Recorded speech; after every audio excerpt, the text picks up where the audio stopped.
இன்றே டவுன்லோட் செய்து உங்கள் ஃபேவரட் ஷோக்களை என்ஜாய் பண்ணுங்க.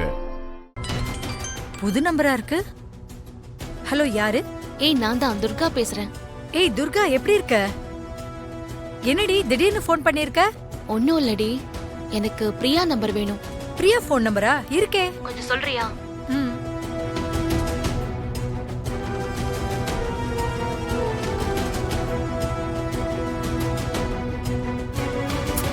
இல்ல இல்ல இல்ல இல்ல, இது நாட் இன் யூஸ்னு வருது. வேற நம்பர் ஏதாவது இருக்கா? என்கிட்ட இந்த நம்பர் மட்டும் தான் இருக்கு, வேற நம்பர்லாம் இல்ல. சரி, நான் அப்புறமா கால் பண்றேன்.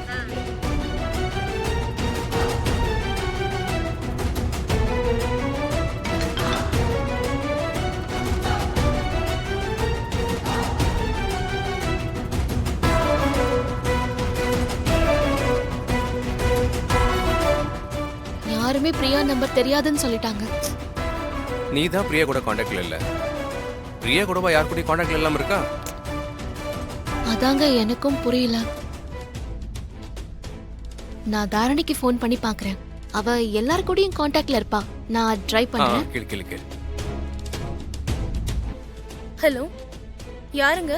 ஹலோ தாரணி, நான் துர்கா பேசுறேன். ஹே துர்கா, எப்படி இருக்க? உன் குரலை கேட்டது எனக்கு எவ்வளவு சந்தோஷமா இருக்கு தெரியுமா?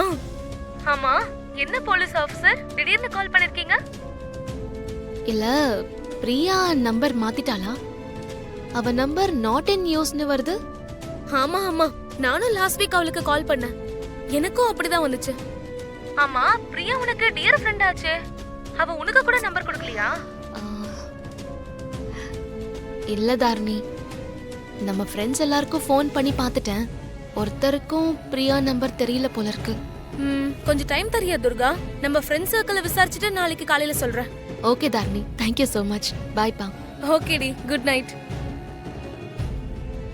என்னாச்சு துர்கா? காலையில எப்படியாவது பிரியா நம்பரை கண்டுபிடிச்சு அனுப்புறேன்னு சொன்னான். சரி விடு. நீ காலையில ஃபோன் நம்பர் கிடைச்சதும் ஃபோன் பண்ணி உடனே போய் நேர்ல மீட் பண்ணு. நீ நேர்ல போய் பேசி பார்த்தா அவங்க சைடுல இருந்து நமக்கு ஏதாவது தகவல் கிடைக்கலாம்ல. நீங்க சொல்றதும் சரிதாங்க. நான் காலையில நேர்ல போயே பேசுறேன். என்ன புது நம்பரா இருக்கு? Hello hello hello Priya. யாரு? ஏய், நான் துர்காடி, உன்னோட பெஸ்ட் ஃப்ரெண்ட் துர்கா. ஹே துர்கா, நீ ஆடி? ஆமா, நானே தான். What a surprise. எத்தனை வருஷம் ஆச்சு உன் குரலை கேட்டு? இப்பதான் உனக்கு என் ஞாபகம் வந்ததா? இத்தனை வருஷத்துக்கு அப்புறம் ஞாபகம் வந்து உன் நம்பரை தேடி கண்டுபிடிச்சு நான் உனக்கு கால் பண்றேன். ஆனா நீ நம்பரை மாத்திட்ட. நீ எங்க இருக்கேன்னு கூட தெரியல. என்ன என்ன பண்ண சொல்ற? சரி விடு, இதுவும் கடந்து போகும். இப்போ சென்னையில தான் இருக்கியா? தாரணி சொன்னான். ஆமாண்டி, வேலை சென்னையில தான். இப்ப கிண்டில தான் இருக்கேன். நல்லதா போச்சுடி. நான் உன்னை பார்க்கணுமே. ஆமா, நானும் உன்னை பார்க்கணும். ரொம்ப வருஷம் ஆயிடுச்சுல. நான் லொகேஷன் ஷேர் பண்றேன், காலையில வந்துடு. சரியா?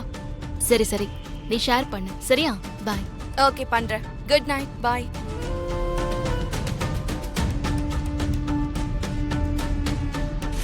கேக்குறேன்னு தப்பா எடுத்துக்காத துர்கா. உனக்கும் சந்திரக்கும் என்னதான் பிரச்சனை? என்ன பிரியா இப்படி கேக்குற? சந்துருவ நான் எங்க அப்பா கூட வச்சு பாத்திருக்கேன். மத்தபடி அவருக்கும் எனக்கும் எந்த சம்பந்தமும் இல்லையே. என்ன துர்கா சொல்ற? அப்ப நீ சந்திரவை கல்யாணம் பண்ணிக்கலையா? என்ன பிரியா நீயும் இப்படி கேக்குற? அப்ப என் மேல உனக்கு நம்பிக்கை இல்லையா? சேச்சே, அப்படி இல்ல துர்கா. உன் மேல நம்பிக்கை இல்லாம கேக்கல. உன்னை கல்யாணம் பண்ணிக்கிறதுக்காக சந்திர உன் அப்பா கிட்ட பேசியிருந்தாரு. என்ன பிரியா சொல்ற? என்ன கல்யாணம் பண்ற விஷயமா சந்துரு எங்க அப்பா கிட்ட விசாரிச்சாரா? ஆமா, இது எப்படி உனக்கு தெரியும்? உன் அப்பாவே இதை என்கிட்ட சொன்னாரு. என்னது? ஏன் கல்யாண விஷயமா? அதுவும் சந்துரு என்ன கல்யாணம் பண்றத பத்தி அவரு உன்கிட்ட சொன்னாரா? ஆமா துர்கா. உன்கிட்ட ஒரு முக்கியமான விஷயம் பேசணுமா? அதனாலதான் துர்காவை தனியா கடைக்கு அனுப்பிச்சேன். என்ன விஷயம்ப்பா? துர்காவோட கல்யாண விஷயம் தான்மா. துர்கா கல்யாண விஷயமா? என்னப்பா சொல்றீங்க? ஆமாமா, நம்ம ஸ்டேஷன்ல சந்துருன்னு புதுசா ஒரு எஸ்ஐ ஜாயின் பண்ணிருக்காருல.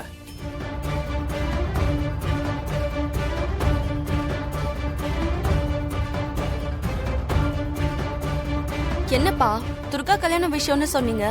இப்ப புதுசா ஜாயின் பண்ண எஸ்ஐ பத்தி சொல்றீங்க. சொல்றேம்மா, என்னை கொஞ்சம் பேச விடு. எஸ்ஐ திடீர்னு ஒரு நாள் என்கிட்ட வந்து உங்ககிட்ட பேசணும்னு சொன்னார். ஏதோ கேஸ் விஷயமா தான் கேட்பாருன்னு நினைச்சேன். டக்குன்னு துர்காவை கல்யாணம் பண்ணிக்க ஆசைப்படுறேன்னு சொல்லிட்டாரு. ஆக்சுவலா என்ன நடந்துச்சுன்னா,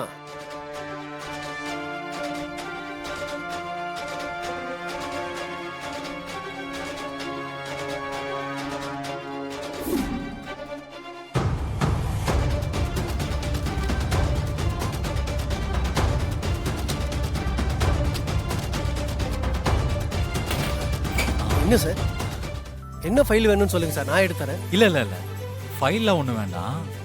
உங்ககிட்ட கொஞ்சம் பேசணும். எந்த கேஸ் பத்தி பேசணும் சார்? சொல்லுங்க சார், அந்த ஃபைல் எடுத்துட்டு வரேன். ஆ. நான் உங்ககிட்ட பேசணும்னு சொன்னது கேஸ் ஃபைலை பத்தி இல்ல, என் கல்யாணத்தை பத்தி. நான் ஏற்கனவே உங்க பொண்ணு துர்காவை பத்தி சொல்லியிருந்தேன். இன்னும் நீங்க பதில் சொல்லவே இல்லை. நீங்க உங்க பொண்ணு துர்கா கிட்ட பேசுனீங்களா?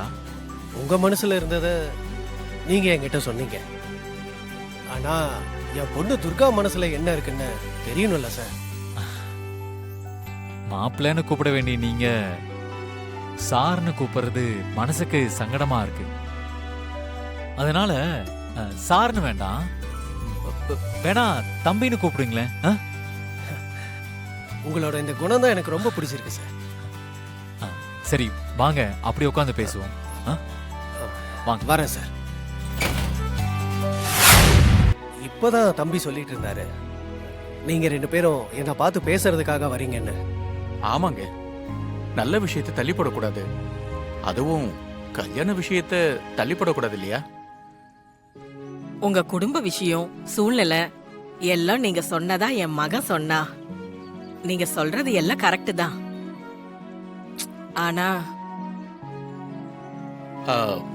எங்க சூழ்நிலை என்னன்னா, பையனோட கல்யாணத்தை இன்னும் 1 வாரத்துக்குள்ள முடிச்சாகணும். என்ன இப்படி சொல்றேன்னு நினைக்காதீங்க. இருக்கிற ஒரு விஷயத்தை நான் உடைச்சு சொல்லிடுறேன். என் பையன் ஜாதகத்துல அவனுக்கு தாரதோஷம் இருக்கு. அவனுக்கு 29 வயசு முடியறதுக்கு இன்னும் 1 வாரம் தான் இருக்கு.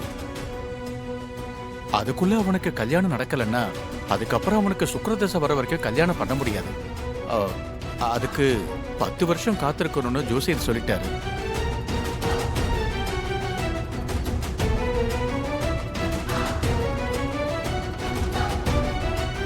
நீங்க ஒண்ணும் யோசிக்க வேண்டாம்.